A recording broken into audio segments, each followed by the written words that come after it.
This channel does not promote any violent, harmful, or illegal activities. All content provided by this channel is meant for an educational purpose only. বৃদ্ধ ভাতার নামে তোলাবাজি, ব্যারাকপুরে সাংসদ পার্থ ভৌমিকের কাছে ক্ষোভ উগরে দিলেন খোদ তৃণমূলের কর্মীরা। আশারু গ্রাম পঞ্চায়েতের বৈঠকে উঠে আসে ক্ষোভ। বাগদার নেতৃত্বে বিরুদ্ধে ক্ষোভ উগরে দেন তৃণমূল কর্মীরা। শুধু বৃদ্ধ ভাতাই নয়, লক্ষ্মীর ভাণ্ডার সহ একাধিক সরকারি প্রকল্পের নামে টাকা তোলা হচ্ছে বলে অভিযোগ। অভিযুক্তদের নামে তালিকা তৈরি করে দিলে ব্যবস্থা নেওয়ার আশ্বাস সাংসদ পার্থ ভৌমিকের। এইটা বলতে পারি যে এরকম দুর্নীতির সঙ্গে যুক্ত কিছু মানুষ আছে, আমাদের দলীয় স্তরেই আছে। আমি দলকে বলেছি, দল যথাযথ ব্যবস্থা নেবে। তাদের নাম আমি দলকেই জানাবো এবং দল তাদের বিরুদ্ধে যথাযথ পদক্ষেপ গ্রহণ করবে বলে আমি মনে করি। তারা আমাদের দলেরই সমর্থক। বাগদার মানুষকে আশ্বস্ত করতে চায় যে লোকেরা তৃণমূলের নাম করে এসব করেছে তাদের আর যেখানেই জায়গা হোক তৃণমূলে জায়গা হবে এবং কর্মীরা তার জন্য উৎফুল্ল। আপনি দেখছেন কীরমভাবে তাদের বহিঃপ্রকাশ ঘটছে, তারা মনের আনন্দে এখন তৃণমূল কংগ্রেসটা করছে। পঞ্চানন বর্মা বিশ্ববিদ্যালয়ের হেনস্থার ঘটনায় এফআইআর দায়ের উপাচার্যের। সোমবার পঞ্চানন বর্মা বিশ্ববিদ্যালয়ে হেনস্থার শিকার উত্তরবঙ্গ কৃষি বিশ্ববিদ্যালয়ের এক অধ্যাপক। ঘরে ঢুকতে বাধা বিশ্ববিদ্যালয়ের উপাচার্যকেও। দীর্ঘক্ষণ তাকে আটকে রাখা হয় বলে অভিযোগ। এদিকে একাধিক বেনিয়মের অভিযোগে সাসপেন্ড হওয়া সত্ত্বেও নিজের ঘরের তালা ভেঙে ঢোকেন রেজিস্ট্রার। গোটা ঘটনায় চূড়ান্ত বিশৃঙ্খলা গোটা বিশ্ববিদ্যালয়ে। এফআইআর দায়ের করেন পঞ্চানন বর্মা বিশ্ববিদ্যালয়ের উপাচার্য। সাসপেন্ড হওয়ার রেজিস্ট্রার সহ বেশ কয়েকজনের নামে এফআইআর।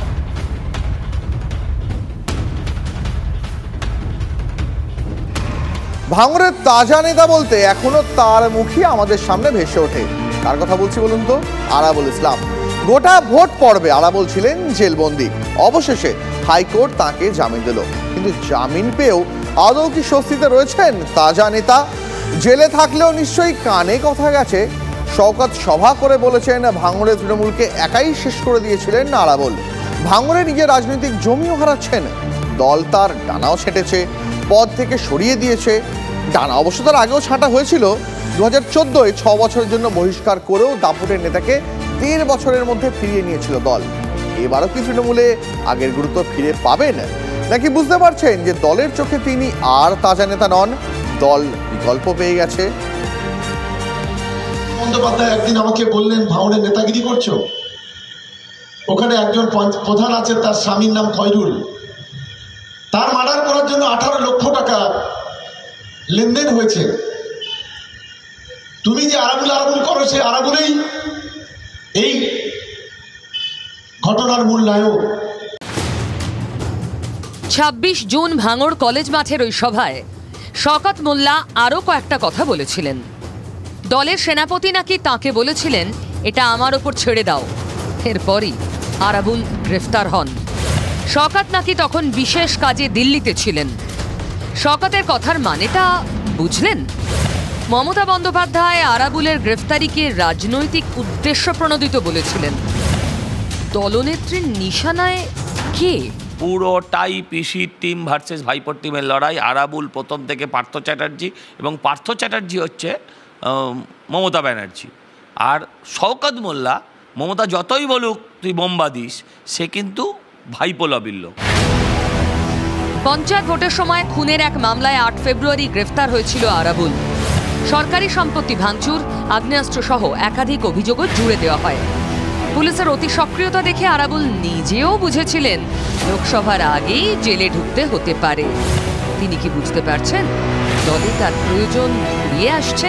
শওকত মোল্লা এখন পিসি ভাইপো দুজনের আশীর্বাদ ধন্য। শওকত মোল্লা এই সুযোগে তার পথের সমস্ত কাঁটাকে সরাতে চাইছিলেন। এটা শওকত মোল্লার আজকের নয়, তিনি যখন সিপিএমে ছিলেন তখনও এই কাজ করে এসেছেন। ভাঙড়ে পথের কাঁটা সরাতেই কি প্রকাশ্যে আরাবুলকে নিয়ে শওকত কদিন আগে মুখ খুলেছিলেন? তাও আবার দলীয় সভায় আরাবুলের নাম নিয়েই একাধিক দুর্নীতির অভিযোগ করেন। এই ভাঙড়ের একজন নেতা ছিলেন যার নাম আরাবুল ইসলাম। পঞ্চায়েতের টিকিট দেওয়ার নাম করে 6 লক্ষ টাকা থেকে 15 লক্ষ টাকা পর্যন্ত কেউ নিয়েছে, কারো কাছ থেকে নেওয়া হয়েছে। এভাবে টিকিট দেওয়ার নাম করে যেভাবে পয়সা তসরুপ করেছে, এটা আমি প্রথমে বুঝতে পারিনি। নেতা ছিলেন মানে এখন পাস্ট। শওকতকে ভাঙড়ের দায়িত্ব দেওয়ার পর থেকেই আরাবুলের সঙ্গে ঠান্ডা যুদ্ধ চলছিল। তবে শওকতের মতো প্রকাশ্যে মুখ খোলেননি আরাবুল। যে তাজা নেতার হাত ধরে তৃণমূল ভাঙড়ে শক্ত জমি তৈরি করেছিল, সেই আরাবুল আর নেতা নন। আরাবুল ভাঙড় সামলাতে পারছেন না, নাকি লবিতেই দলে অচল আধুলি? আমি বলি, শওকত মোল্লা, তোমার যে মিলিয়ন বিলিয়ন টাকা যে তুমি যে রোজগার জমিয়েছো, কোথা থেকে পেলে বাবা? তোমার বাবা 14 পুরুষ ঠাকুরদাদা কেউ তো কখনো নবাব সিরাজদৌলার খাজাঞ্চি ছিলেন না। আজকে আরাবুলের প্রয়োজন ফুরিয়েছে। তৃণমূলে এমন হয়, কেষ্টরাজকে প্রয়োজন ফুরিয়েছে, আর কেষ্ট কেউ চেনে না।